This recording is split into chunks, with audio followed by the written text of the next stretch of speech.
ছোটবেলায় নাইম একটা সুন্দর ফড়িং ধরে তার লেজে লাল সুতা বেঁধে আকাশে উড়িয়ে দিত। ওটা ঘুরত, চক্কর খেত, আর নাইম হাসতে হাসতে চেঁচিয়ে উঠত, দেখো আমার উড়ন্ত বন্ধু।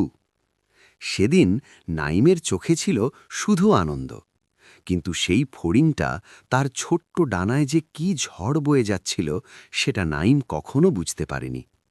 আজ আমি তোমাদের সাথে নাইমের গল্প শেয়ার করব। একটা ছোট ছেলের নিষ্পাপ খেলা, আর সেই খেলায় একটা স্বাধীন ফড়িংয়ের নীরব কান্নার গল্প। নাইমের শৈশব কেটেছে ঢাকার কাছের এক ছোট্ট গ্রামে। সেখানে ধানক্ষেতের শেষে একটা পুকুর ছিল। পুকুর পাড়ে বিকেলবেলা নাইম আর তার বন্ধুরা দৌড়াদৌড়ি করত, পাখি ধরত, গাছে উড়ত আর ফড়িং ধরত।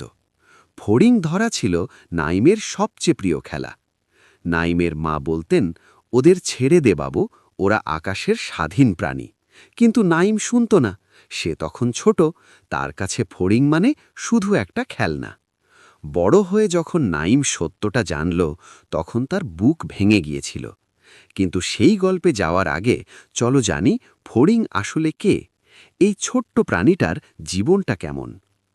একটা ফড়িংয়ের জীবন শুরু হয় পুকুরের অন্ধকার পানির নিচে।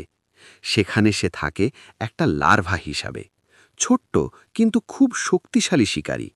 পানির তলায় শ্যাওলা আর কাদার মধ্যে লুকিয়ে থাকে, ছোট ছোট পোকা, মাছের বাচ্চা এদের শিকার করে।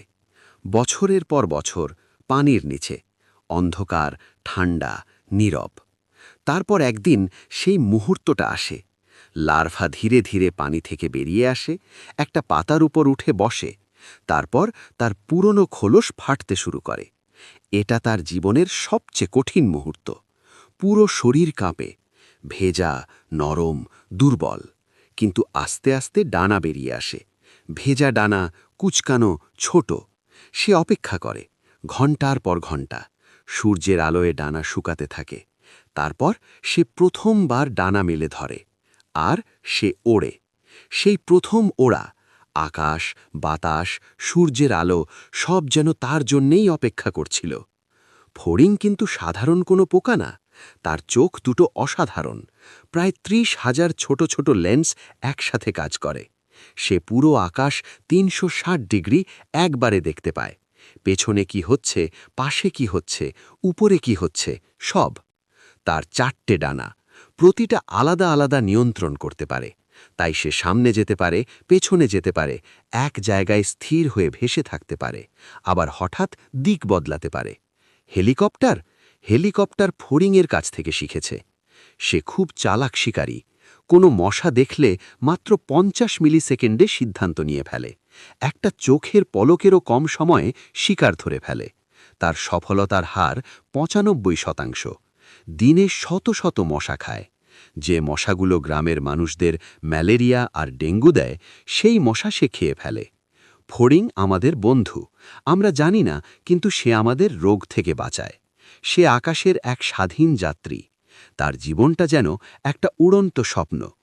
এমনই একটা ফড়িং একদিন নাইমের হাতে ধরা পড়েছিল। সেদিন ছিল একটা শান্ত বিকেল। পুকুরপাড়ের ঘাসের ডগায় একটা সুন্দর নীল সবুজ ফড়িং বসে রোদ পোহাচ্ছিল, ডানা শুকাচ্ছিল। কোনো ভয় ছিল না তার। নাইম সেদিন বন্ধুদের সাথে ফড়িং ধরতে বেরিয়েছিল। সে ফড়িংটাকে দেখে আস্তে আস্তে পেছন থেকে এগিয়ে গেল। তারপর ঝপ করে ধরে ফেলল। ২ আঙুলের মাঝে ফড়িংটার ডানা চাপা পড়ে গেল। সে ছটফট করল, ডানা ঝাপটাল, কিন্তু নাইমের হাত খুব শক্ত। নাইম খুশি হয়ে চিৎকার করল, ধরেছি, ধরেছি, এইটা দেখো কত সুন্দর। তারপর নাইম তার পকেট থেকে একটা লাল সুতো বের করল, আর ফড়িংটার লেজে শক্ত করে বেঁধে দিল। তারপর ছেড়ে দিল আকাশে। ফড়িংটা উড়ল, কিন্তু সেই ওড়া আগের মতো ছিল না। কারণ তোমরা হয়তো জানো না, ফড়িংয়ের লেজটা শুধু একটা লেজ না। ফড়িংয়ের লেজে ছোট ছোট শ্বাসের ছিদ্র আছে। ওগুলো দিয়ে সে শ্বাস নেয়। বাতাস ভেতরে ঢোকে, বেরিয়ে যায়। এটাই তার বেঁচে থাকার উপায়। নাইমের বাঁধা সুতোটা সেই ছিদ্রগুলো বন্ধ করে দিল। শ্বাস নিতে কষ্ট হল। প্রতিটা ডানার ঝাপটায় ফড়িংটার শরীর ভারী হয়ে গেল, ভারসাম্য হারিয়ে ফেলল। একদিকে কাত হয়ে যাচ্ছিল বারবার। সে ব্যথা অনুভব করছিল। হ্যাঁ, ফড়িং ছোট, কিন্তু তারাও ব্যথা পায়। বিজ্ঞানীরা বলেন পোকামাকড়ও ব্যথা অনুভব করে। তাদের শরীরেও ব্যথার সংকেত যায়। তারাও কষ্টে ছটফট করে। তারাও বাঁচতে চায়। ফড়িংটা শুধু আকাশে ফিরে যেতে চাইছিল। সে শুধু স্বাধীনভাবে উড়তে চাইছিল। কিন্তু নাইম হাসছিল। তার বন্ধুরাও হাসছিল। তারা চিৎকার করে বলছিল, দেখো দেখো, ফড়িং ঘুরছে। ফড়িংটার কোনো গলা নেই। সে চিৎকার করতে পারে না। সে কাঁদতে পারে না। সে শুধু ডানা ঝাপটাতে পারে। আর সেই ডানা ঝাপটানোটাকে নাইম আর তার বন্ধুরা ভেবেছিল খেলা। আজ নাইম বড় হয়েছে। সে আর ফড়িং ধরে না। এখন সে বিকেলবেলা পুকুর পাড়ে গেলে দূর থেকে ফড়িং উড়তে দেখে আর মনে মনে বলে, উড় তুই, তোর আকাশ তোরই। নাইম এখন জানে সেদিন সে যা করেছিল সেটা খেলা ছিল না। সেটা ছিল একটা স্বাধীন প্রাণীর ওপর অত্যাচার। সে জানত না, সে তখন ছোট ছিল, কিন্তু না জানাটা কোনো অজুহাত না। আমাদের শৈশবের অনেক খেলাই এমন, যা আমাদের হাসায় কিন্তু কোনো ছোট প্রাণীর স্বপ্ন ভেঙে দেয়। ফড়িংয়ের লেজে সুতো বাঁধা, পিঁপড়ার শাড়িতে পানি ঢালা, প্রজাপতির ডানা ধরা, এগুলো আমাদের কাছে ছিল খেলা, কিন্তু তাদের কাছে এটা ছিল জীবন মরণ। এখন আমরা জেনেছি, এখন আমাদের দায়িত্ব ছোট প্রাণীদের সম্মান করা, তাদের জীবনকে, তাদের স্বাধীনতাকে সম্মান করা। একটা ফড়িং শুধু একটা পোকা না, সে একজন শিকারী, সে একজন উড়ন্ত প্রকৌশলী, সে আমাদের পরিবেশের বন্ধু। তোমার শৈশবের কোন খেলা এখন বুকে ব্যথা দেয়? কমেন্টে শেয়ার করো, আমি পড়ব।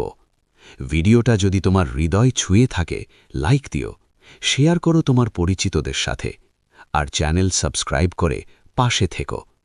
ধন্যবাদ। প্রকৃতিকে ভালোবাসো, প্রতিটি ছোট ডানার স্বাধীনতাকে শ্রদ্ধা করো। আর নাইম, তুই যদি এটা দেখছিস, জেনে রাখ, তোর সেই ভুল থেকে আজ হাজার হাজার মানুষ শিখবে।